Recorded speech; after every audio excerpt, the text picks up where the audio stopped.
Games Plus Arcade tersedia hanya di RCTI Plus Super App. Mainkan sekarang.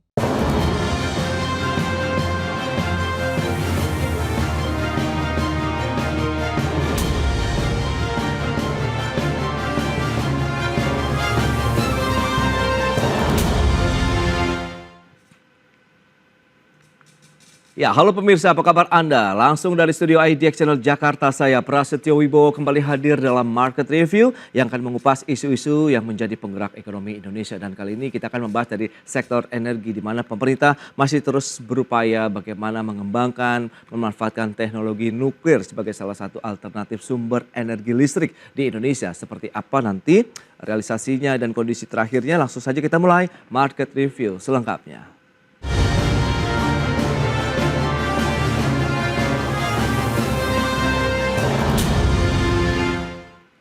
Indonesia hingga saat ini masih terus menjajaki pemanfaatan energi alternatif guna menjaga ketahanan energi nasional dan salah satunya adalah energi nuklir. Dan perusahaan listrik negara telah menjalin kerjasama dengan perusahaan global untuk membangun reaktor nuklir modular kecil. Pemerintah dalam hal ini Kementerian Koordinator Bidang Perekonomian mengungkapkan PT PLN Persero saat ini telah menandatangani kerjasama dengan perusahaan global yaitu dari Amerika Serikat dan Jepang untuk mengembangkan teknologi pembangkit listrik tenaga nuklir atau PLTN di tanah air. Kerjasama internasional antar perusahaan energi tersebut terutama untuk rencana pembangunan reaktor modular kecil atau Small Modular Reactor. Menteri Koordinator Bidang Perekonomian Airlangga Hartarto mengatakan saat ini hampir semua negara sudah mulai tertarik untuk menggunakan nuklir sebagai alternatif sumber energi listrik nasional. Selain memiliki waktu operasional yang cukup panjang, 10 hingga 15 tahun, nuklir juga dinilai sebagai energi bersih dan biaya yang relatif kompetitif. Hampir semua negara sekarang sudah menengok ke nuklir karena itu akan energi yang 10 tahun bisa terus dipakai, bahkan sampai 15 tahun, karena dia sistemnya dianggap sebagai energi bersih dan dengan cost yang relatif bersaing. PLN sendiri sudah menandatangani dengan Amerika dan Jepang untuk small modular reaktor. Nah, ini perlu juga untuk dilihat untuk menambah daya dukung industri energi kita. Nah, selanjutnya Airlangga menambahkan negara lain seperti China, Rusia, Korea Selatan, dan Prancis juga sudah menyatakan minat untuk berinvestasi dan membangun pembangkit listrik tenaga nuklir di Indonesia.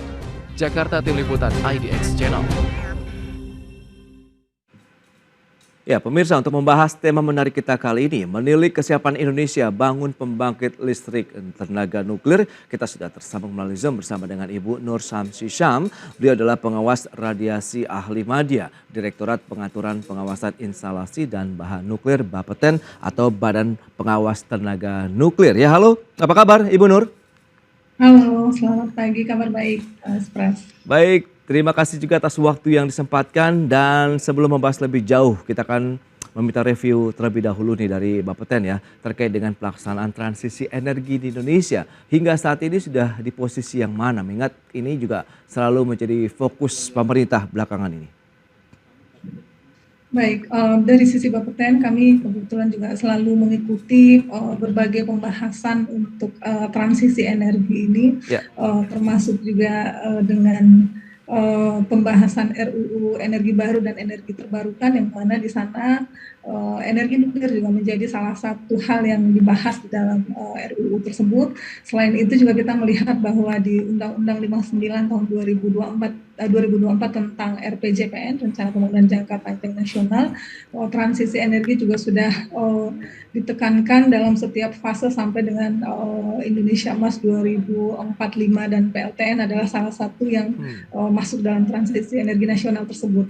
Mungkin seperti itu review dari Bapeten terkait dengan transisi energi ini. Oke, nah bicara mengenai tantangan, apa saja sih yang ya masih menyelimuti pemerintah atau pemangku kepentingan begitu ya kalau kita memang akan menggunakan energi nuklir begitu? Anda melihat di bagian yang mana?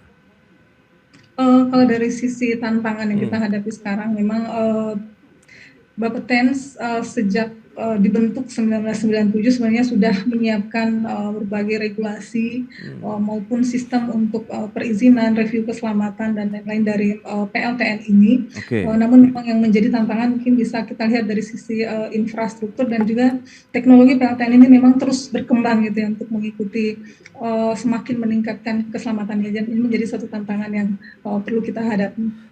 Ya, lantas seberapa besar kalau memang tadi tantangan yang masih bisa kita cari solusinya begitu? Peluang Indonesia kemudian dalam memanfaatkan energi nuklir sebagai salah satu sumber energi nasional itu seperti apa potensi dan peluangnya? Dari sisi peluang, energi nuklir ini memang salah satu energi dengan emisi gas rumah kaca yang sangat kecil ya, gas CO2 bahkan hampir dibilang tidak melepaskan emisi dalam operasiannya. Oke. Sehingga untuk mencapai net zero emission, kami pikir PLTN ini salah satu alternatif yang andal gitu, cukup andal. Tadi disampaikan bisa beroperasi cukup panjang, bahkan sebenarnya sampai 80 tahun saat ini untuk satu PLTN. Oke. Ya, jadi seperti itu. Baik. Nah, seperti yang sudah disampaikan sebelumnya, Menteri Koordinator Bidang Perekonomian Erlangga Hartarto menyebutkan begitu PLN telah menandatangani kerjasama dengan perusahaan dari Amerika Serikat, Jepang untuk membangun small modular reactor SMR ini yang bisa mungkin Anda lebih jelaskan lebih jauh gitu. Apa sih yang dimaksud dengan small modular reactor ini? Apa yang membedakan dengan mungkin pembangkit listrik yang kita selalu bayangkan begitu yang cukup besar begitu untuk PLTN? Ya, jadi dari kata small modular reactor, sebenarnya dari small ini tentunya daya yang dibangkitkan ini range-nya lebih kecil dibanding dengan yang banyak beroperasi saat ini sampai 1000 MW atau sampai 1400 MW per satu unit PLTN. Sedangkan small ini adalah sampai dengan 300 MW elektrik. Kemudian modularnya ini artinya bisa dikonstruksi atau dibangun di fasilitas yang membuat PLTN tersebut.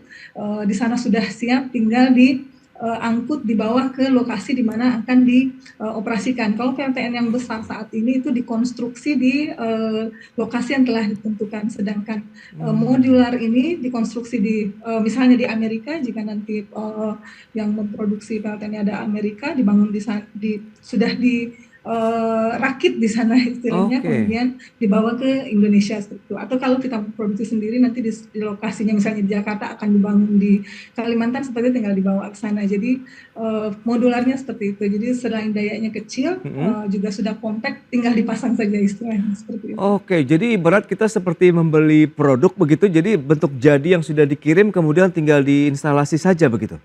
Iya, betul. Untuk modularnya seperti itu. Baik, untuk mengurangi waktu konstruksi. Itu dia, untuk biaya konstruksi juga lebih murah, kemudian waktu pemasangannya lebih singkat. Tapi pada saat proses pemasangan kemudian masuk ke dalam jaringan listrik yang Anda katakan sampai dengan 300 MW ini, seperti apa sih nanti mekanismenya begitu? Apakah akan lebih banyak melibatkan jaringan-jaringan perkabelan kah atau lainnya misalnya? Secara prinsip PLTN ini sebenarnya sama dengan pembangkit listrik fosil atau PLTU lainnya. Oke. Hanya bedanya adalah di pembangkitan energinya menggunakan bahan nuklir atau bahan bakar nuklir. Nanti tentunya kita harus melihat kesesuaian dayanya dengan jaringan yang tersedia di masing-masing daerah, dan juga mungkin tujuannya bisa untuk tidak hanya untuk listrik tapi juga bisa untuk industri seperti produksi amonia dan hidrogen seperti itu. Jadi secara prinsip sama saja sebenarnya dengan pembangkit listrik, hanya dayanya saja yang berbeda. Apakah SMR ini juga lebih mudah dan lebih murah dibandingkan dengan PLTN? Kemudian seberapa besar kebutuhan bahan bakarnya sendiri yang tadi dari nuklir, kita akan bahas nanti di segmen berikutnya. Ibu, kita akan jeda dulu sebentar ya. Dan pemirsa, pastikan Anda masih bersama kami.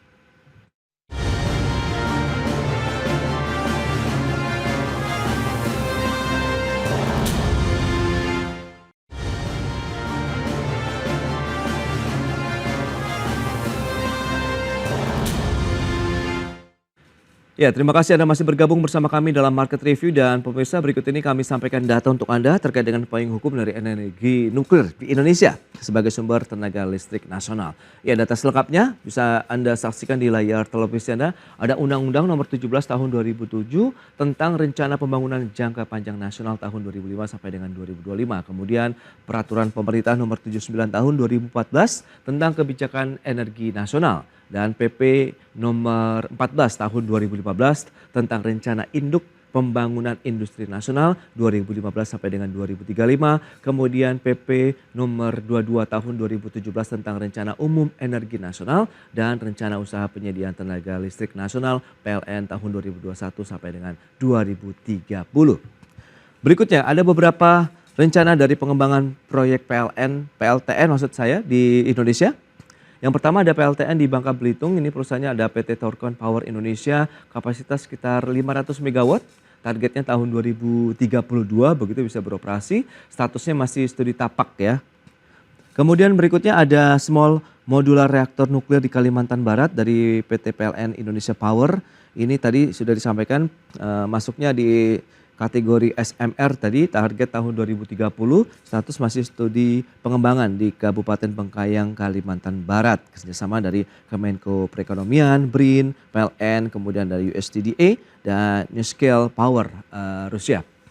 Dan berikutnya potensi dan pemanfaatan energi terbarukan di Indonesia karena kita dilimpahi dengan kekayaan alam yang luar biasa sekali. Ada matahari potensinya 3.294 MW, sementara pemanfaatannya sekitar 675 MW. Kemudian ada gelombang laut, angin, bioenergi, air dan juga panas bumi. Baik, kita akan lanjutkan kembali perbincangan bersama dengan Ibu Nur Samsi Syam. Beliau adalah pengawas radiasi ahli media, Direktorat Pengaturan Pengawasan Instalasi dan Bahan Nuklir Bapeten. Baik, Ibu Nur, kita akan lanjutkan kembali. Nah, kalau kita bicara mengenai beberapa data tadi yang sudah disampaikan, begitu payung hukumnya sudah jelas, tinggal implementasinya saja ya Bu ya, realisasinya. Dan ada beberapa proyek yang sedang progres juga begitu. Mungkin bisa dijelaskan juga nih dari sisi Bapeten terkait dengan bagaimana sih kondisinya saat ini begitu terkait dengan proyek-proyek ataupun perencanaan pengembangan PLTN di Indonesia. Baik, mungkin dari sisi payung hukum bisa kami menambahkan bahwa di ketenaganukliran sendiri kami ada Undang-Undang 10 1997 tentang ketenaganukliran yang saat ini juga sedang dalam proses perubahan. Kemudian untuk terkait dengan PLTN ini di bawahnya kami ada Peraturan Pemerintah nomor 2 tahun 2014 tentang perizinan instalasi nuklir dan pemanfaatan bahan nuklir. Ini di dalamnya juga mengatur mengenai pembangunan PLTN mulai dari evaluasi tapak, kemudian izin tapaknya sendiri, konstruksi, commissioning, operasi, decommissioning gitu. Jadi kami sudah di Bapeten sudah mengatur secara lengkap untuk pembangunan dan pengoperasian PLTN ini dengan 3 aspek utama ya, keselamatan, keamanan dan safeguards atau kita kenal dengan garda aman seperti itu. Ya. Kemudian untuk saat ini proyek-proyek PLTN memang kita sedang menerima konsultasi dari PT Thorcon Power Indonesia yang kita sebut dengan konsultasi 3S tadi, Safety, Security, dan Safeguards.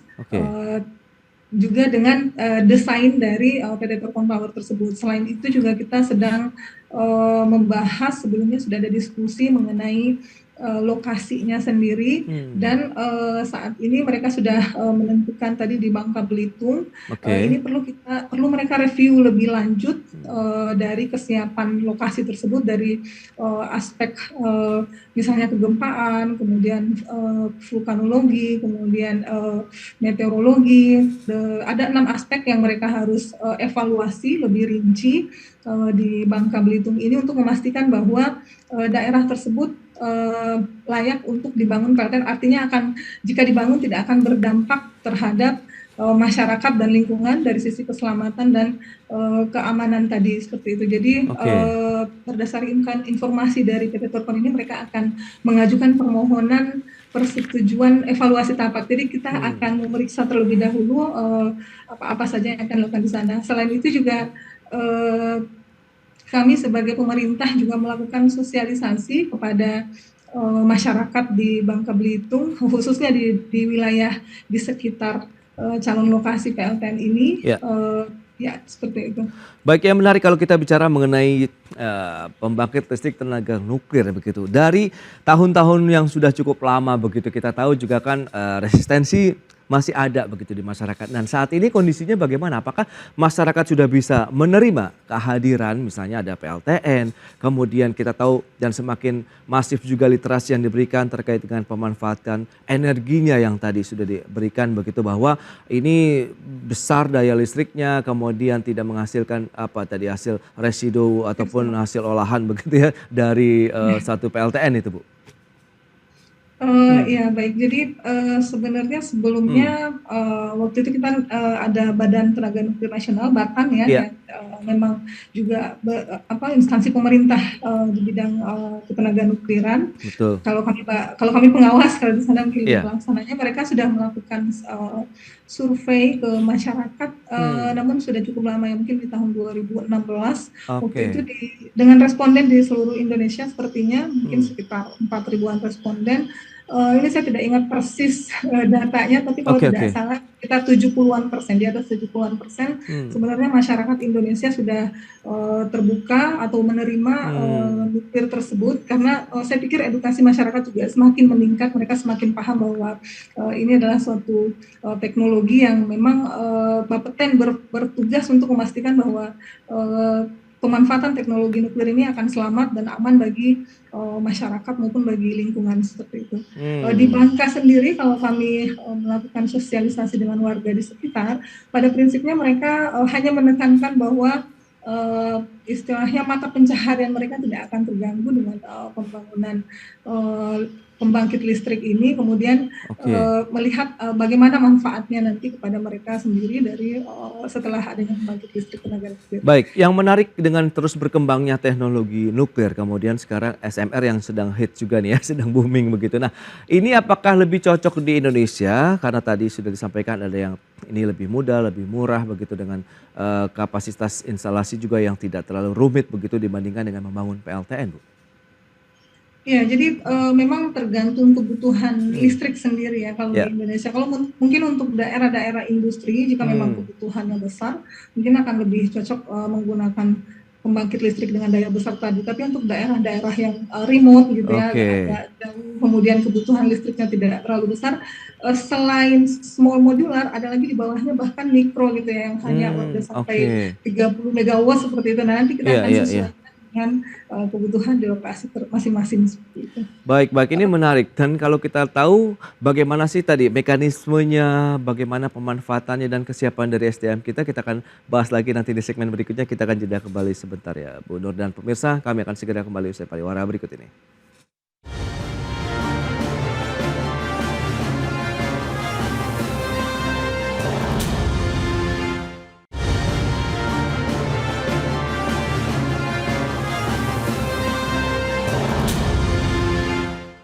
Ya, terima kasih Anda masih bergabung bersama kami dan kita akan lanjutkan kembali perbincangan bersama dengan Ibu Nur Samsi Syam dari Bapeten. Baik, Ibu Nur, kita akan lanjutkan kembali. Nah, bicara mengenai mekanisme operasional suatu pembangkit listrik tenaga nuklir, baik yang small tadi begitu. Ini apa yang perlu dicermati, apa yang perlu kita SOP-kan dengan sangat ketat begitu. Mengingat tadi bagaimana sensitifnya nuklir begitu di masyarakat sampai saat ini. Baik, ya karena memang bagaimanapun pembangkit listrik tenaga nuklir ini memiliki risiko ya apabila terjadi kecelakaan seperti itu. Oleh karena itu memang pengawasannya akan sangat ketat yang dilakukan oleh Bapeten, dan mungkin tidak hanya Bapeten karena kita juga akan dilihat oleh dunia internasional melalui IAEA seperti itu ya. Nah, karena risiko tersebut maka mulai dari tadi penentuan lokasi atau penentuan tapak, istilahnya kita sudah harus memastikan bahwa di tapak ini tidak akan ada potensi yang menyebabkan nanti pembangkit listrik tersebut mengalami kecelakaan, seperti misalnya di Fukushima kita harus melihat sejarah misalnya tsunami yang pernah terjadi, kemudian gempaan yang pernah terjadi seberapa yang paling besar, ini sudah kita harus periksa, sehingga di tahap tapak ini pun kita sudah membutuhkan SDM yang memang kompeten misalnya di bidang kegempaan, bidang hidrologi, tsunami seperti itu ya. Kemudian nanti setelah dari tapak, kita juga mereview desainnya, apakah desain ini sesuai dengan tapak yang sudah dipilih tadi, misalnya jika di sana ada potensi gempa dengan sekian percepatan gempa sekian, nah ini harus diantisipasi dengan desainnya, sehingga kami juga di Bapeten akan mereview desain tersebut untuk memastikan bahwa semua aspek tapak tadi sudah dimasukkan ke dalam desain, dan juga bahwa apabila terjadi kondisi abnormal dari pengoperasian nanti, desain tersebut mampu mengatasi dengan cepat seperti itu ya, baik secara pasif maupun mungkin dengan beberapa tindakan dari operator. Jadi lanjut dengan desain ini, kami juga ada banyak persyaratan untuk desain tersebut. Kemudian masuk konstruksi. Konstruksi pun kami juga akan, selain nanti perizinan mungkin dari PUPR seperti itu ya, kami pun juga akan mereview kembali termasuk bagaimana analisis keselamatan dari PLTN tersebut, kemudian lanjut ke operasi. Nah, di operasi ini tadi saat ini saya melihat bahwa di Amerika PLTN yang tadinya di PLTN besar, yang tadinya desainnya hanya sampai 60 tahun, kemudian direview kembali oleh Amerika, salah satu PLTN ini akan diperpanjang misalnya sampai 80 tahun, sehingga ya seperti itu. Jadi kita bisa bayangkan bahwa suatu instalasi akan berumur 80 tahun, ini banyak sekali persyaratan yang sudah kami atur di peraturan untuk mereka siapkan, termasuk nanti bagaimana potensi penuaan dari komponen-komponennya seperti itu. Nah ini bahkan dari awal sudah harus mereka rencanakan supaya memang bisa beroperasi sampai dengan 40, 60 atau 80 tahun seperti itu. Kemudian nanti setelah selesai itu harus di decommissioning dan lingkungan harus dikembalikan seperti semula. Jadi mungkin ada berbagai hal yang harus dipersiapkan oleh calon pemegang atau pemilik PLTN ini, termasuk dari SDM-nya. Bapeten juga nanti akan memberikan lisensi seperti SIM gitu ya, untuk yang akan mengoperasikan. Nah, namun kita sudah banyak pengalaman juga sebenarnya dengan beroperasinya 3 reaktor di Indonesia. Kami tetap memperlakukan, meskipun milik pemerintah, kami memperlakukan persyaratan yang ketat juga. Kami melisensi juga operator-operator reaktor tersebut di Serpong ini salah satunya, dan kami juga terus meminta untuk mengupdate kondisi alam seperti itu ya, untuk melihat apakah ada potensi yang bisa mempengaruhi reaktor tersebut. Jadi mungkin SDM, SOP yang sangat ketat, analisis keselamatan itu semua akan kami minta mulai dari tahap konstruksi sampai dengan selesainya operasi nanti. Kemudian bahan bakar tentunya. Ya. Baik, itu dia. Sangat ketat sekali dari A sampai Z dan semuanya harus benar-benar teliti dan detail diawasi begitu oleh Bapeten begitu ya, sebagai pengawas tenaga nuklir di Indonesia yang memang profesional, sehingga keselamatan, keamanan dan juga ketentraman dapat diwujudkan nih dalam setiap pemanfaatan dari pembangkit listrik tenaga nuklir. Baik, Ibu, sayang sekali waktu terbatas ini. Terima kasih banyak atas waktu, kemudian informasi update terbaru terkait dengan energi nuklir di Indonesia. Semoga ini juga bisa memberikan satu insight baru ya bagi masyarakat begitu terkait dengan rencana pembangunan pembangkit listrik yang memang ini adalah menggunakan energi nuklir bagi Indonesia ke depannya. Selamat melanjutkan aktivitas Anda kembali. Salam sehat, Ibu. Sampai berjumpa kembali. Ya. Ya, pemirsa, jangan beranjak dari tempat Anda karena sesaat lagi kami masih akan kembali dengan tema menarik lainnya terkait dengan memaksimalkan peluang investasi Apple ke Indonesia.